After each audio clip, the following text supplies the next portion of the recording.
Bonne année 2021 tout le monde qui me suit sur la chaîne, que vous soyez nouveau sur la chaîne YouTube ou encore que ça fait longtemps que vous êtes abonné. Si vous tombez sur cette vidéo-là parce que vous avez fait d'autres recherches et que ça vous a mené vers d'autres vidéos, laissez-moi un petit peu m'introduire avant de commencer cette vidéo-là.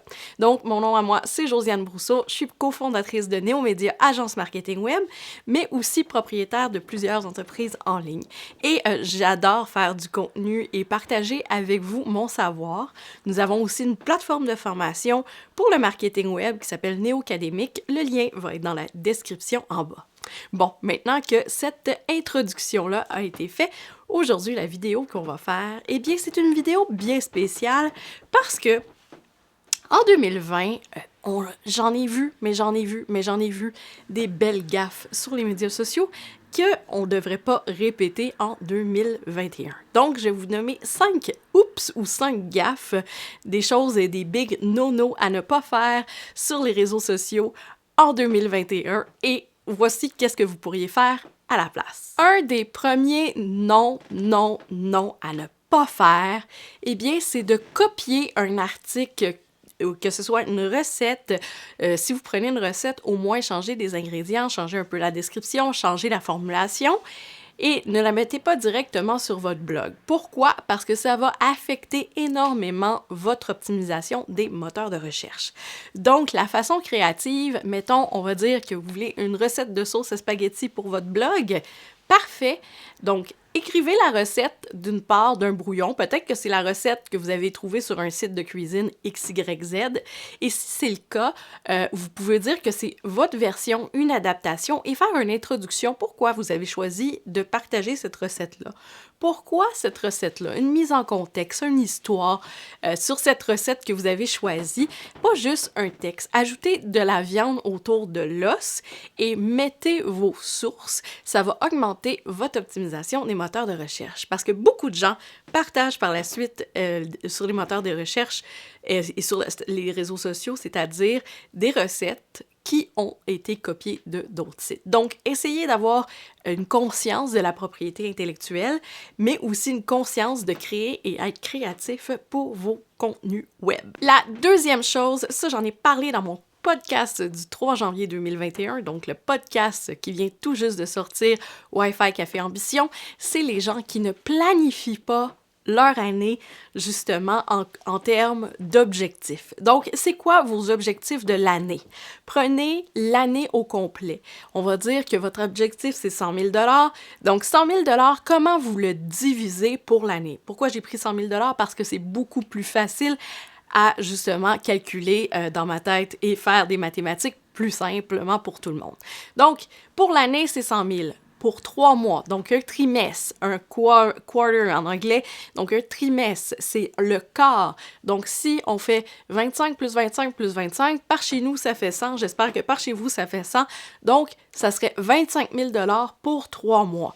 Donc, 25 000 divisé par 3, on va arriver au chiffre mensuel. Donc, comment ce chiffre mensuel-là va être entre 8 000 et 9 000 parce qu'il y a un mois qu'il faut faire un 1000 de plus ou le mettre à 8 333 $ et 33 sous à l'infini.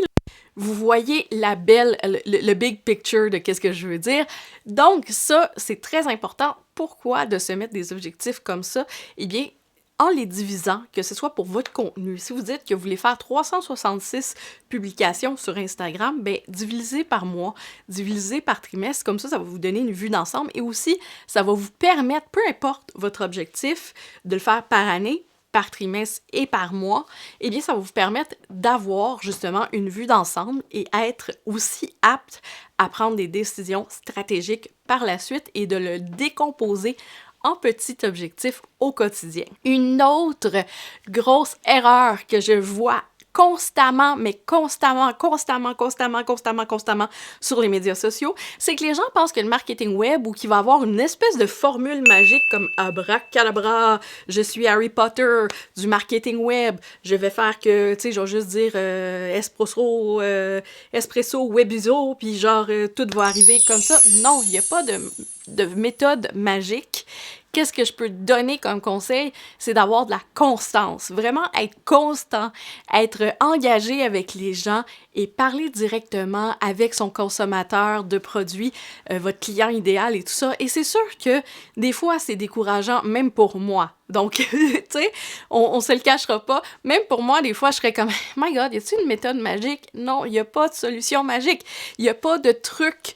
C'est juste vraiment les gens qui réussissent beaucoup, tu sais, c'est qu'ils vont de l'avant, ils prennent l'avant, ils mettent justement des objectifs comme on vient de parler, ils vont avoir une stratégie, ils vont avoir globalement un plan d'attaque, ils vont continuer de faire ce qui marche, ils vont analyser. Donc, c'est beaucoup un travail d'analyse et d'objectif. Donc, de faire des bilans régulièrement, une fois par mois, pour, OK, comment qu'on redirige le tir le mois suivant, et ainsi de suite. Faites-vous des objectifs de 90 jours, donc 3 mois.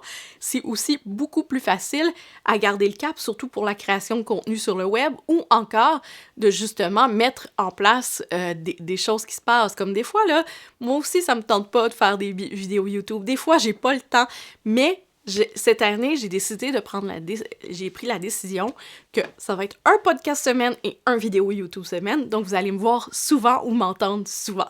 Un autre gros non, arrêtez de faire ça tout de suite, puis je vais vous donner la solution de comment le faire. Donc, les gens qui arrivent, « Hey, bonjour, achète mon produit » en message indirect. Donc, tu sais, genre en message direct, là, tu sais, genre, achète mon produit, même pas hey, salut, j'ai remarqué ton contenu, je pense que mon produit pourrait être intéressant pour toi, puis de me raconter un peu l'histoire, puis tu sais, venir me chercher, c'est no, puis je suis pas la seule à le dire, que ça, c'est un big fat no. Donc, on est tanné de ce comportement-là, globalement, achète mon produit.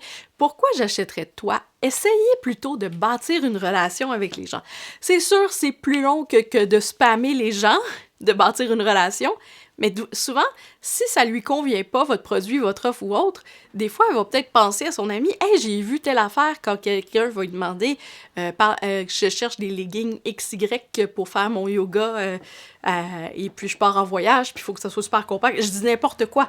Mais justement, tu sais, c'est moi, genre, je vais voir, ah oui, ben je connais une fille, elle m'a parlé, elle a ça, puis tu sais, tout ça.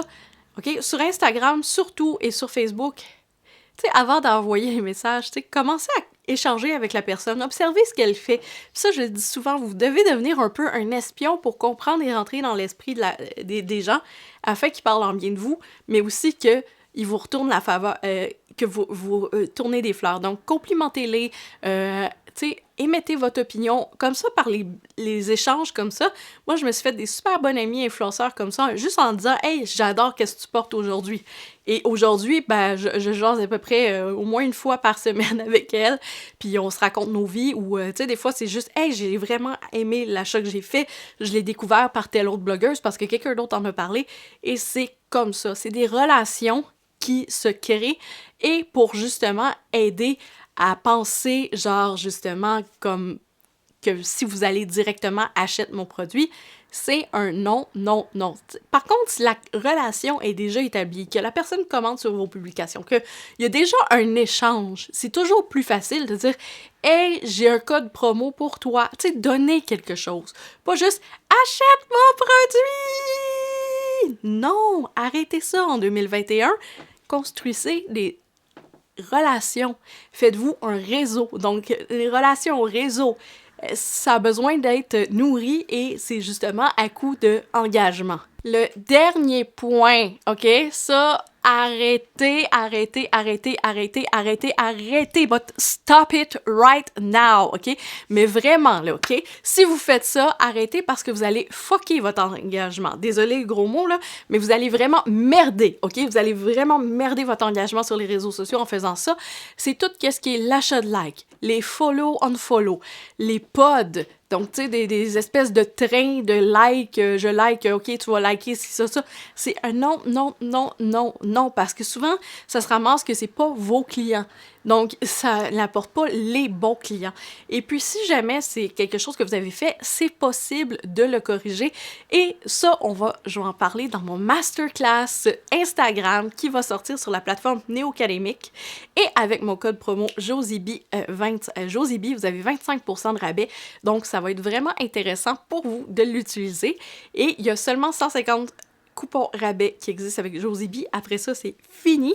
Et il y a l'abonnement néo-académique aussi, où est-ce qu'on donne des bonnes pratiques sur Instagram, les médias sociaux en général, sur le e-commerce, et ça va continuer d'augmenter en 2021. Donc, c'était ma vidéo pour 2021, des mauvaises pratiques à oublier, et on va recommencer le tout du pompier. À très bientôt!